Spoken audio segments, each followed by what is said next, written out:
Hi, welcome back. I'm Tom Comiskey from Plymouth Public Library, bringing you our Nook-Book book club. And this is our third installment of this second series.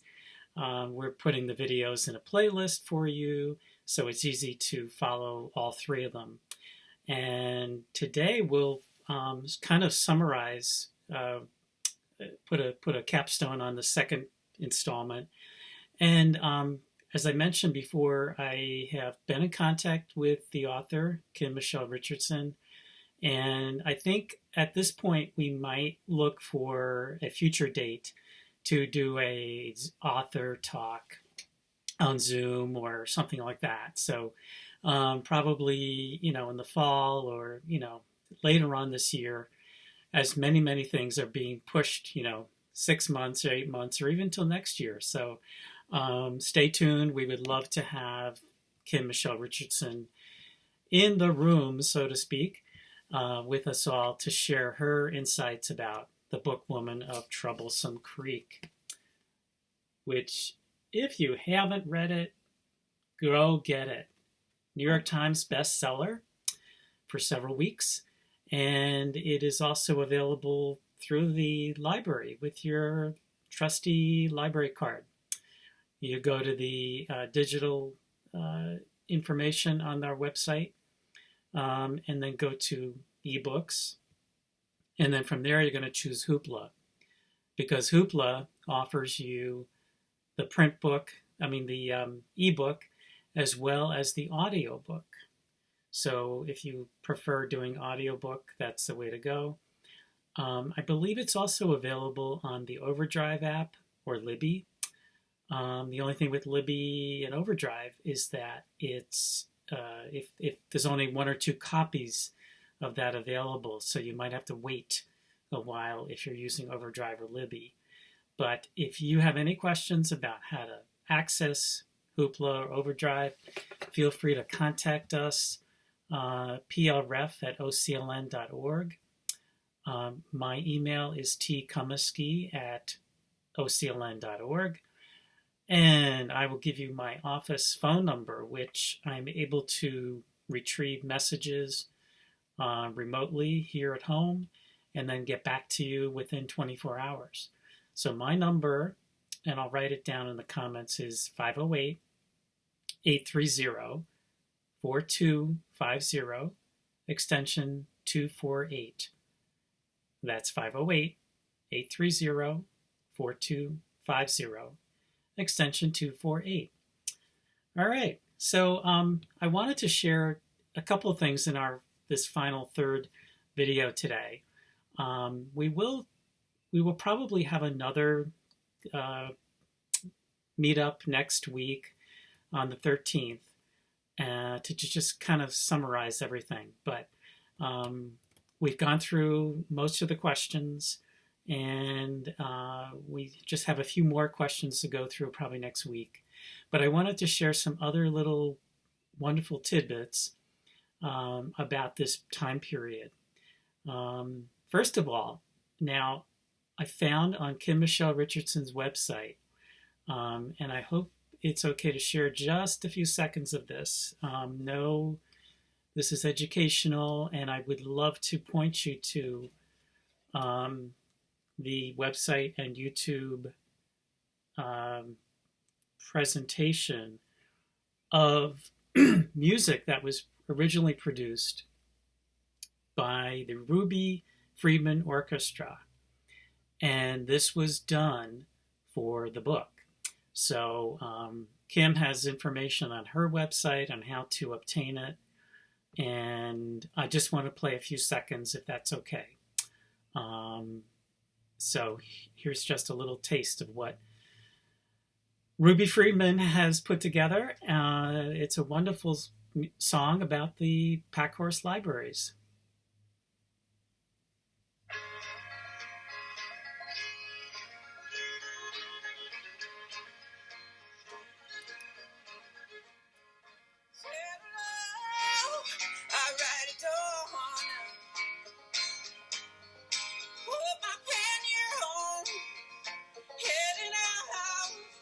I'm gonna open up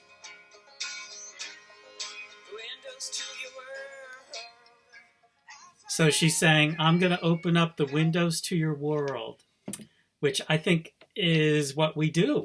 And if you look over here, we have the little display from National Libraries Week, which was back in April. And the theme this year is Find Your Place at the Library. So, and it's so fitting that there's a lighthouse because libraries lighten up the world and lighten up our worlds. And even though we can't right now be in the library until we get further orders and that it's safe to do that. And that will come, And it may not, it'll start out slowly, but it will come. And so, the whole concept of shining a light on information, shining a light on getting a sense of community. And that's what libraries provide. And that's what the Packhorse librarians were doing back in 1936. They were reaching out to such remote areas in the Appalachian Hill Country. And our hero, Cussie Mary, she, back then, in that time, she was labeled as a librarian because, or as her patrons called her, a bookwoman. So, and we see in the book some of the characters, such as Queenie Johnson. She's another Packhorse librarian bookwoman who's got some aspirations. She wants to go north. And she's found out that there's an opening in Philadelphia. And up there, of course, I think for Queenie, it's a lot to do with more freedom, being, a woman of color and having access to a much different environment. So we see Queenie Johnson, her relationship with Cussie, and I think Cussie is inspired by what Queenie's doing, and they follow each other on their journeys. I also wanted to point to another character, one of Cussie's patrons, R.C. Cole. And for those who don't know about R.C. Cole, let me just share a couple of paragraphs. Page 97.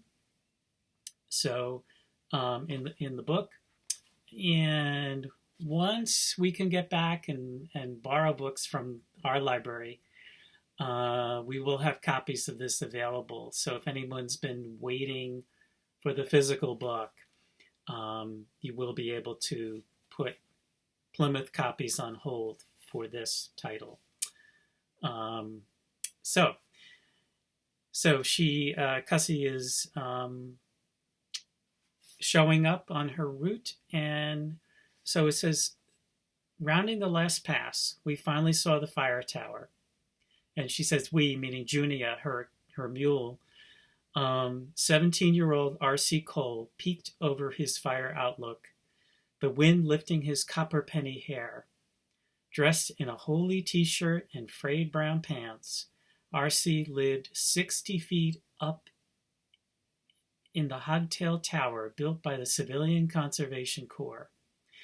I could see the eagerness in his waving arms, hear the urgency in his thundering feet on the steel platform. He was waiting for my books that would take him even higher, he said. The boy wanted to study news clippings about the weather and forests, and he'd always beg me to bring him up a Farmer's Almanac or a National Geographic, anything that would help him work his way up to Fire Watch Dispatcher, so he could get more pay for schooling to land a bigger job as a forest ranger. So, 1936, there's no internet. RC can't go to the forest ranger website and find out what the criteria is, or find out what he has to do to learn to become a forest ranger. So what Cussie is doing, bringing him articles, National Geographics, Farmer's Almanac, whatever kind of information, so that he can learn how to be a forest ranger. Pretty amazing. And it's interesting. I love the history behind him His mama, Haley Cole, was the first female fire watcher in Kentucky. When R.C.'s pa died from a lightning strike, Haley taken over and manned the tower at Pearl Knob Lookout, some 20 miles east of here. And the core letter. The Pearl Tower had been in the Coles family ever since it had been built and long before the CCC took over. And she goes on to say here, so he says to Cussie, Miss Bluette, can you bring it up, please? I got myself a smoker, I think, and I have to keep watch. He disappeared inside. I walked up the 84 steps, winding around until I stopped at the trap door, gave the underside a sharp rap, and stepped aside. R.C. pulled back the wooden trap, and I climbed the 4 rungs up into his quarters. R.C. said, Bookwoman, hurry, come see. And he plopped down in a chair in front of his Osborne firefighter, studied the circular topographical map, and then stood up to stretch out the 4-walled windows that wrapped his tiny cabin. What do you think? What do you think, ma'am? Lightly he knocked on the firefinder and pointed, right here. Think I got myself a smoker? He peered out the window again and into the blue Kentucky sky, the vast woodlands and creeks and rivers, and glanced back down to the Osborne perched on the wood table. So, I mean, I can't imagine, in all my librarian days, climbing 84 steps to get to one of my patrons. Oh my goodness. We do outreach at the library. We do books by mail.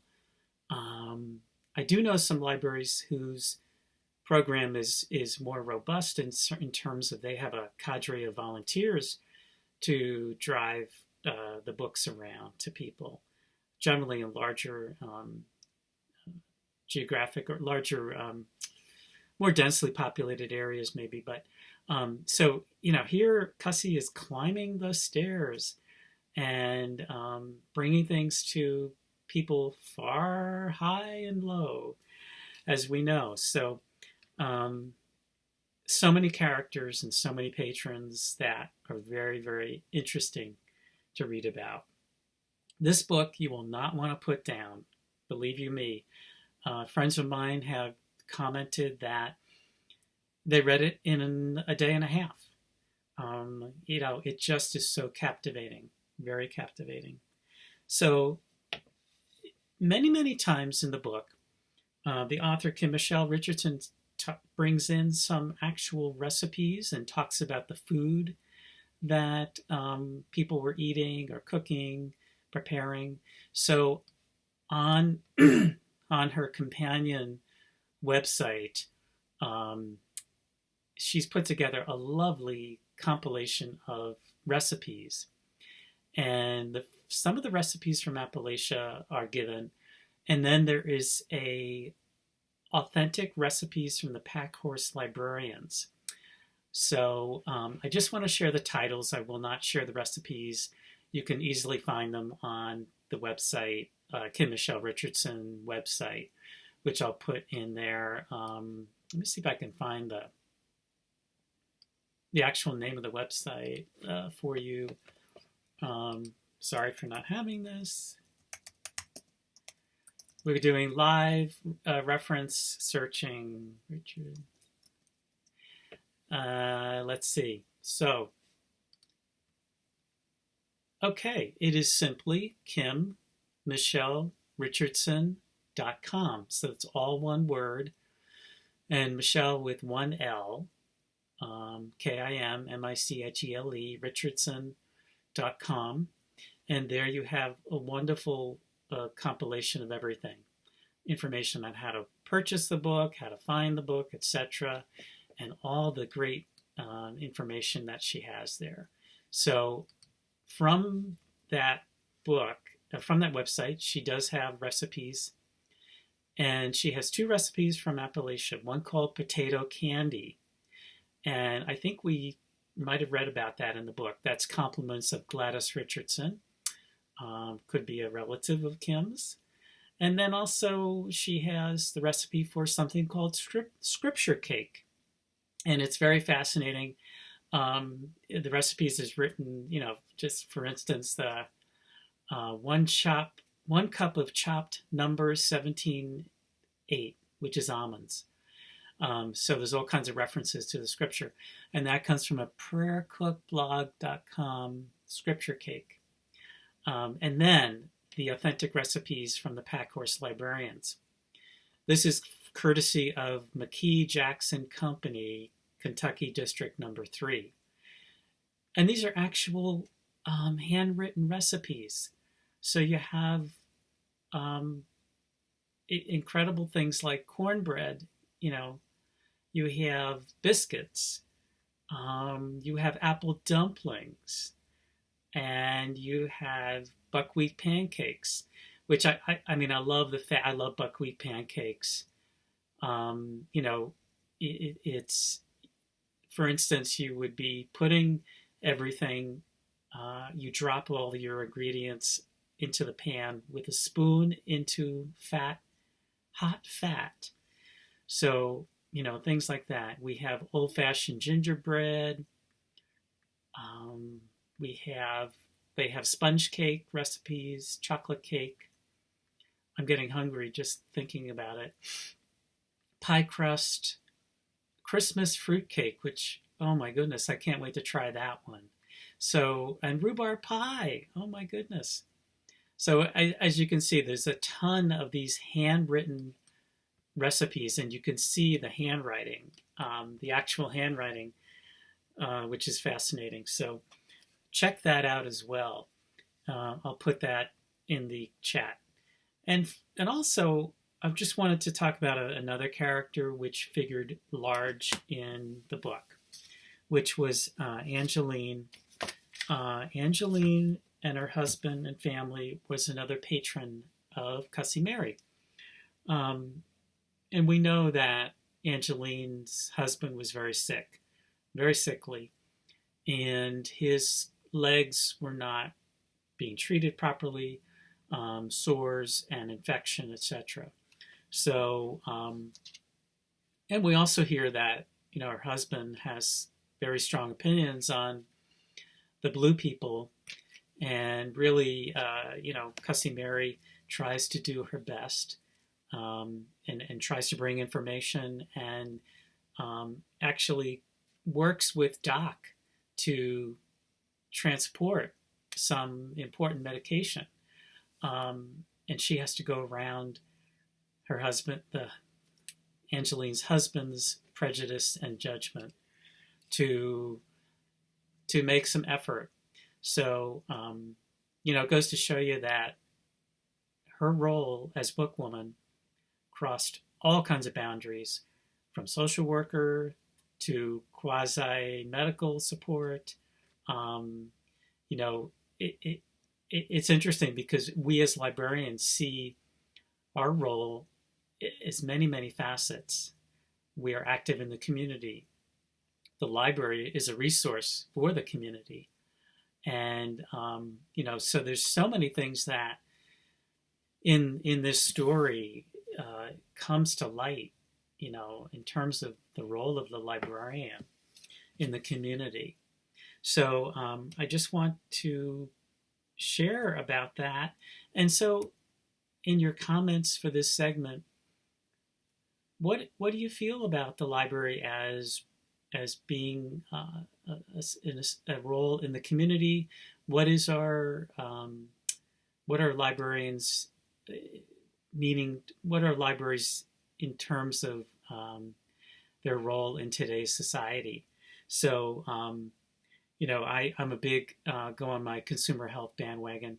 We started a consumer health resource center last year in the library, which has been terrific. We have grant funds from the South Shore Community Partners in Prevention. We had grant funds from the National Library of Medicine, and we're doing some really great programming. We did some great programming last year, and we hope to continue. We did a health fair in September, which we want to continue later on this fall. So all kinds of things. The literacy program at the library, our seed library is fantastic. We have cookbook clubs, we have book clubs, things for kids, things for teens. So, the library does a lot, and we appreciate all your support, and especially at this time. So, I just want to close out with a few more seconds, if we can, of that wonderful music from Ruby Friedman and her wonderful compilation musical piece, the Ruby Friedman Orchestra.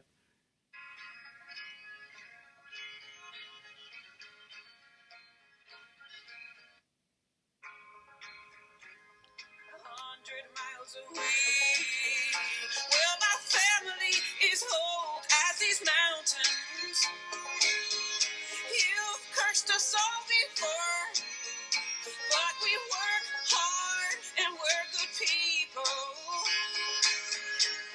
My daddy, a canary in your coal mine, book woman. Wow, I could just hear the passion in that. We work hard and we're good people, and that's really true.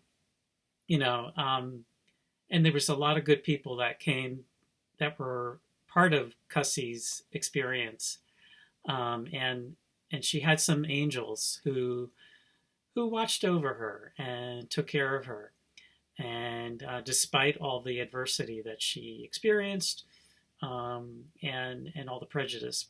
So, anyway, thank you for joining us again, and we will see you again next Wednesday, the 13th of May at 1 p.m. to listen to another broadcast and make your comments. I will also post this on the Facebook page as well so that you can comment. People can comment there as well. All right, this is Tom Comiskey again, and thank you for watching. And The Book Woman of Troublesome Creek by Kim Michele Richardson. I can't say enough good things about it. Have a good day.